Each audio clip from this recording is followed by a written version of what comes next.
Hey everyone, welcome to another Devo with Jamie and Patrick. How y'all doing?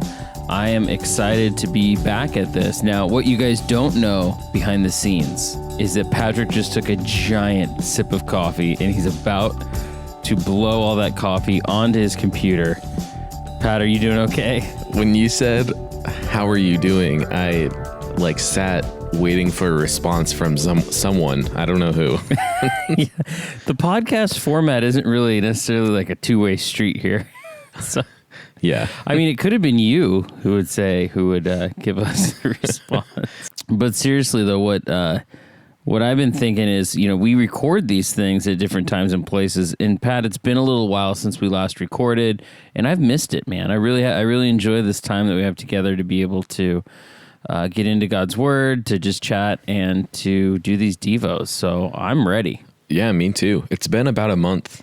Last time we recorded was July 7th, and today it's August 2nd. So, wow. Yeah, crazy. All right, well, enough behind the scenes. Let's go in front of the scenes, if that makes sense, and dive into Psalm 118, because it is a Sunday, and Sunday means Psalm. Actually, it doesn't mean Psalm, but in this podcast, Sundays mean Psalms. So Sundays mean Psalms. Psalm 118 is super long, 29 verses. So we're just going to look at the first half, verses 1 through 14. So you have to study the other half on your own after this. That's right. That's your homework. Because that's what we're about now. It's homework. Psalm 118. I'll read it. Give thanks to the Lord, for he is good. His love endures forever. Let Israel say, his love endures forever. Let the house of Aaron say, his love endures forever. Let those who fear the Lord say, his love endures forever. When hard pressed, I cry to the Lord. He brought me into a spacious place. The Lord is with me. I will not be afraid. What can mere mortals do to me? The Lord is with me. He is my helper. I look in triumph on my enemies. It is better to take refuge in the Lord than to trust in humans. It is better to take refuge in the Lord than to trust in princes. All the nations surrounded me, but in the name of the Lord I cut them down. They surrounded me on every side, but in the name of the Lord I cut them down. They swarmed me like bees, but they were consumed as quickly as burning thorns. In the name of the Lord I cut them down. I was pushed back and about to fall, but the Lord helped me. The Lord is my strength and my defense. He has become my salvation. The word of the Lord. Thanks be to God. So Psalm 118, we're beginning with something that's really common in a lot of Psalms and common in worship, is what's being brought to God first is to give thanks, to start with thanksgiving. And starting with thanksgiving isn't something that's new. This is like an old practice when we talk about God, when we talk about coming to worship. So back in the day, when everyone would come to Jerusalem for the festivals, really kind of their primary attitude as you would come to the festivals was of joy and was to come back to give thanks. And what's really cool is that people would bring offerings to God, and they were commanded to bring offerings to God, and there was even a thank offering. This is an offering of gratitude. You were supposed to do that based on how much God has blessed you. Oh. Now, yeah, can you imagine if I'm like, okay, Pat, I need you to write a check based on how much God has blessed you in your life. So, we're talking money, yeah. Right? An offering of money, or could it be anything? Offerings of money. Back in the day, there's a lot of offerings of sacrifice. So, like animals, you'd give animals to the priests, and as an offering. So, but it was supposed to be based on how much you've been blessed. So some of that might be you're like a tithe. Like we do this today. People are like, okay, give a tithe, give 10% of what you bring in, 10% of that, you give that to God. And for a lot of people, that means different things, right? So some people, that's like exactly 10% they give to the church. For some people, it's like, well, I give some to, this Christian organization and that Christian organization. And some people even do it where they're like, you know what, I'm just going to give to this person I know who really needs it as a gift to God. But a lot of that begins with the attitude of thanksgiving. And so verse 1, that's where we start, right? Give thanks to the Lord. And why are we giving him thanks? He's good. So he's like, God is good. God's not bad. The word for good here, if you really translate it and really dig deep, it's good. That's all it means. It's not like a fancy word for good or anything. Wow. Nice. It's like if you said like, hey, good day, like good. It's basic word for good. And I like it when the Bible has some like basic language. It's not getting too complicated, right? Yeah. Hey, thank God because he's good. And then it goes into his love enduring forever. And the word for love, though, is this hesed love, which is not like your basic word for love. It is a little bit deeper. So it's faithful love. It's loyalty. It's like continual love. So it kind of makes sense that God's loyalty or God's faithfulness endures forever. Yeah. So what a great way to start. Yeah. And the other part that I like, you said, the word good is just super basic. It is what it is. There's no deeper meaning. That's like a good thing to remember, because when you're praying and talking to God, God knows what you mean. Sometimes it's easier to say, God, you're good. And God knows you're thinking, God, you're all powerful, you're almighty, you're in control, like whatever you want to say. God knows all of that. He knows like what you're thinking.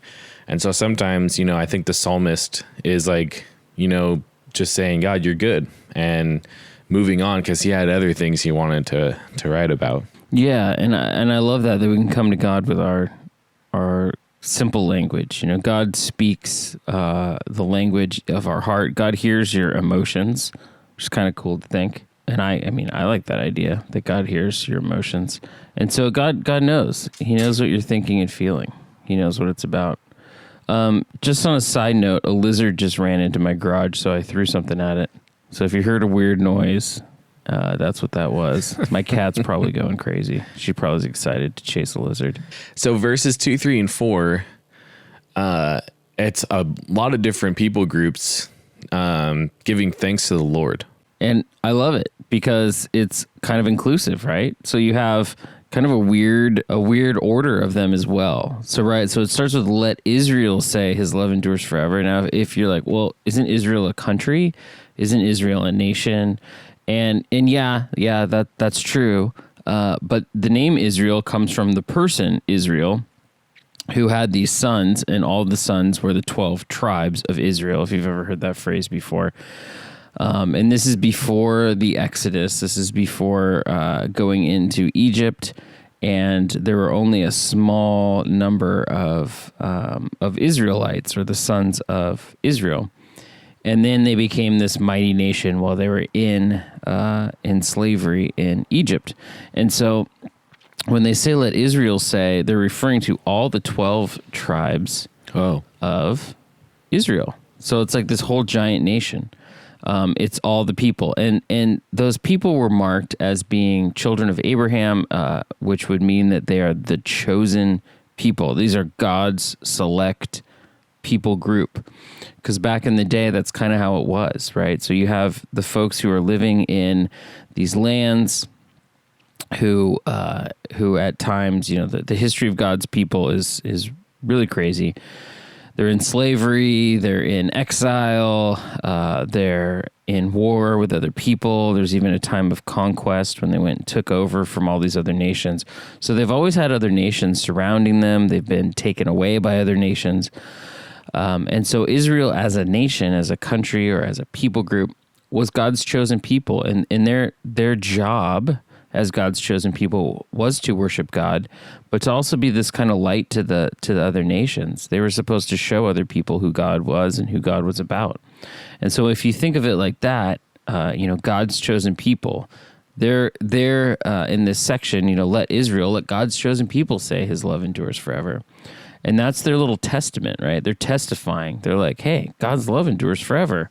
We as a people of Israel can say that. The next one is the house of Aaron. Now this gets more specific. The house of Aaron were the priests, the priestly class, right? So these are like, because if you remember back in the days, you had Moses and then you had Aaron, and Aaron was like Moses' number 2 guy. And so his job as a priest was an important thing, and it kind of opened up this priestly class of people. So these are the people who are like know God, the people who are like closest to the temple or the tabernacle. And so these class of people, they also have the same testimony. His love endures forever. And then thirdly, you have let those who fear the Lord. That's kind of a big group of people. Yeah, it's kind of like the catch-all. It kind of is the catch-all, right? So it's like, okay, so the chosen people say his love endures forever. The priests, these are like the professional churchy guys who stay as close to God as possible. Those people are saying his love endures forever. And then all of those who fear the Lord are also saying his love endures forever. Mm-hmm. Now, those who fear the Lord includes people of all nations. And I think today we can kind of open that up too, right? I mean, that's as true back then as it is today. People who really do fear the Lord and who know God, they can say God's love, it keeps going. Yeah. God's love isn't part-time. God's love isn't just at a certain place in time. God's love goes on forever. We got all the people proclaiming that God's love endures forever. And now we get into the nitty-gritty of this first part of the passage. And now it's a single person who's saying it, right? Yeah, a lot of I statements, a lot about the individual. So verse 5, when hard pressed, I cried to the Lord. He brought me into a spacious place. Anytime anyone is hard pressed in a conflict or a weird dilemma or has to figure something out, being hard pressed, crying to the Lord for help is a good move. For real, right? Now, being hard pressed, whenever I think about this, I think of like apple cider, and they have those presses where they press the apples, like clamp them down, and like the cider comes out. I know that's kind of a weird thing to think of, but that's what comes to my mind. Yeah. And I think about being in one of those presses. Oh. Right? Being like squished. You're like, uh-oh. There's this classic scene in Star Wars, and I don't know if you remember it, but it's like all the main characters are in a prison, and in order to get out of the prison, they have to find a way out, and they find a way out, and it's in a dumpster inside of a spaceship, and then they realize it's actually a trash compactor, and the walls start to close on them. And it's just such a great scene because it, like, you can feel the stress go up as the walls get closer and closer. Yeah. Like, these people are all going to get squished. And I feel like you are really honing in on what this verse is actually saying. You're an apple press or the trash compactor. You're being pressed and pressed and pressed. And when you cry to the Lord, he'll bring you into a spacious place where you're not being pressed and pressed and pressed. You really you connected to this verse in a very specific way. Yeah, I think that being in a spacious place, I think that's something that a lot of people can connect with right now, especially if you're having to quarantine and you're stuck in a place and you feel like, oh, I just can't figure out what's next. Like, maybe you're really into sports and your season might be canceled, and you just feel trapped by that. Maybe you really want to go hang out with some friends, but you can't. Yeah. Because of quarantine, you might be feeling trapped like that. Maybe you're in a household where it's not nice to be home all the time, right? There's a lot of fighting or there's a lot of tension, and so you feel like you're trapped in a place. And so I just want to, kind of throw that out there that a lot of us can feel trapped at times and really want to get out. And here we have a situation where the person writing the psalm says, hey, when I was trapped, I cried to the Lord. So maybe that's a good word for us today, is when you feel trapped, first thing is cry to the Lord. It's not to fight your way out. It's not to, just kick and scream. It's not to give up, right? It's cry out to God. God will hear you.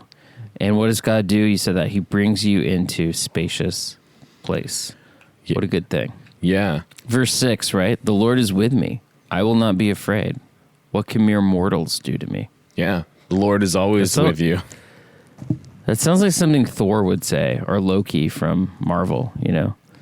What can mere mortals do to me? I don't know. Maybe I've been watching too many Avengers movies or something. I gotta say, I've never seen Star Wars. I've never seen the Avengers, so I can't relate. I know, Pat, you're the kind of guy that turns a movie on and falls asleep. I know. That's a classic thing. I'm the kind of person who, if I can't sleep, I'll watch a movie. So, but it doesn't always put me to sleep. So, yeah, I guess. The idea of mere mortals is an interesting concept. I don't think the psalmist is saying like, hey, I'm immortal. I don't think that's like the point of it. The point of it is that God is immortal. And that, any problem that we face from other people in this world is not a big deal compared to how big God is and how God lives forever. By the way, the lizard is back. The lizard is now looking at me. Is it one in the push-up position? There you go. Verse 7, the Lord is with me. He is my helper. I look in triumph on my enemies.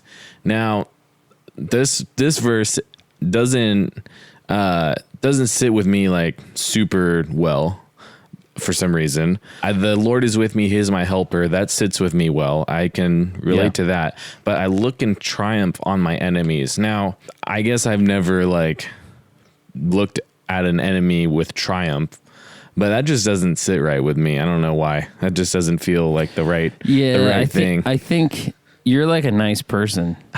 You're not someone who's going to gloat over like a win. And in fact, back then when you're talking about triumph over enemies, that usually is like life or death consequences, right? Oh. So most of the time back then, there's a lot of taking over countries, taking over people groups, war. Think of this in the context of war, maybe not in the context of a game. So I look in triumph on my enemies. Basically, I think what's happening here is the psalmist is saying, God's with me, and God is the one who's helping me win. Like, that's how my enemies aren't winning. God is winning. Yeah. And so I think if you look at it this person's enemies are actually God's enemies. And that's because the psalmist has chosen to have God with them. God has chosen to be with the psalmist. And so that's kind of a cool thought that God is with them. And because God is with them, that means that people who are enemies of God are not going to win, ultimately. Yeah. And if you think too, if we want to think that maybe this was like David's life or something like that, David was in some pretty harsh situations in his life. And he was in a place where he could have been killed, at any moment. He was living in caves. He had even his own son turn against him. He got himself in some pretty crazy situations. He had to pretend that he was crazy so he wouldn't be killed by a king. He did some crazy stuff. And so when you think about kind of all of the things he did, all of the enemies he had, it's good to know that God was with him in all of that. Yeah. And I guess if I was called to go to war, go to fight, something like that, I could see how maybe I could relate to that passage a little more, or that specific line a little more. But I have to remember this is not written in today's time, or by me, or someone like me even. That's a good point. So this was not written by me. That's good. Yeah, I like that. So moving on in verse 8. It is better to take refuge in the Lord than to trust in humans. Now, that also, I get it, but also that feels like an attack on me. Because you're a human? Yeah, because I'm a human. I want to be trustworthy, but this is saying, don't... It's better to... Those humans, man. Yeah. Watch out for those humans. Yeah, exactly. But, the Lord will always be there. When I see this, I think it's easier to trust in humans than to trust in the Lord, because humans will give you all sorts of promises. Humans will say, I got you, I'll help you. Look at, all of my strength and might and power. trusting in God, God we don't see. It takes faith to trust in God. It just takes kind of intellect and emotion to trust in humans. So if there's someone that who you can tell is powerful or strong and you need their help and you want to trust in them, that's like kind of second nature, Like, here's a good example. Think of your parents. Maybe your parents are people who have always taken care of you. And if your parents are the kind of parents who have always taken care of you, it's just second nature to trust in them. Right. But to trust in God, that's a whole nother thing, right? So like, maybe you are older in high school and you're worried about where you're going to go to college, and your parents are super involved in that process, maybe too involved, where they're like deciding where you're going to go to school, or they're, like telling you how to write your college essays, or they're making you take SAT classes and prep classes like crazy. And you trust in your parents because they're giving you all this advice. But at some point, you have to choose what school you're going to go to. Mm-hmm. And how do you trust in the Lord in that, right? At some point, you're going to have to just be like, God, I trust you in this. Like, I made all these plans. My parents, I trust in them to help. But ultimately, I have to take my refuge in the Lord. But then, the next line, it starts the same way. It is better to take refuge in the Lord than to trust in princes. So, like, higher level leadership. Yeah, I'm thinking of Disney princesses and the prince that comes in and saves the day. Yeah, like Shrek. Again, I'm going right back to movie references. Yeah, I've seen Shrek. If you want to reference, Shrek. Yeah, Shrek's not Disney, I don't think, but shoot, but that's fine.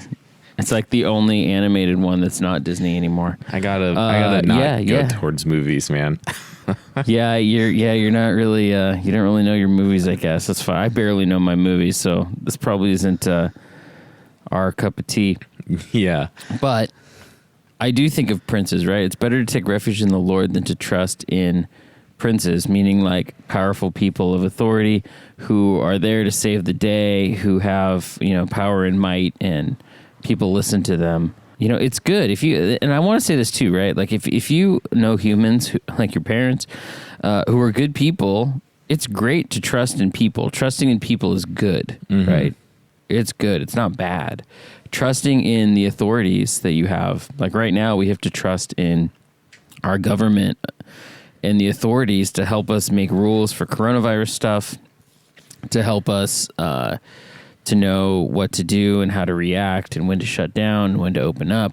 We have to trust in that. And that's hard. It's hard to do. And it's okay to do. It's a good thing to trust in trustworthy people, except that it's better to trust in God.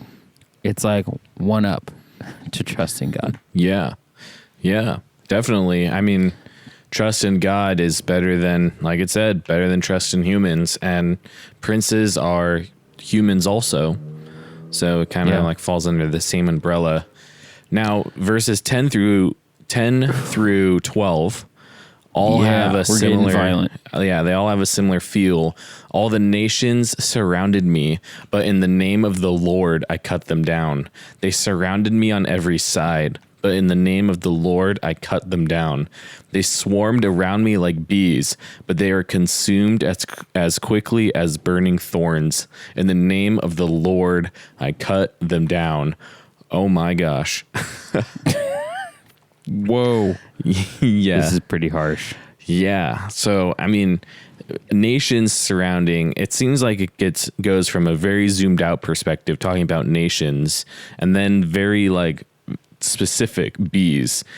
I'm not allergic to bees.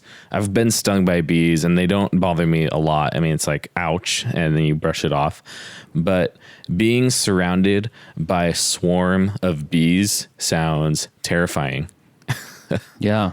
Yeah, that happened to my brother once. He was in the backyard when we were kids, and he stood on this log. It was like a log that fell down and kind of rotted, and he was standing on it, rocking it back and forth. What he didn't know is that a hive of bees had decided to live in that log, like a rotten part of it, and they all just came out and started stinging him like crazy.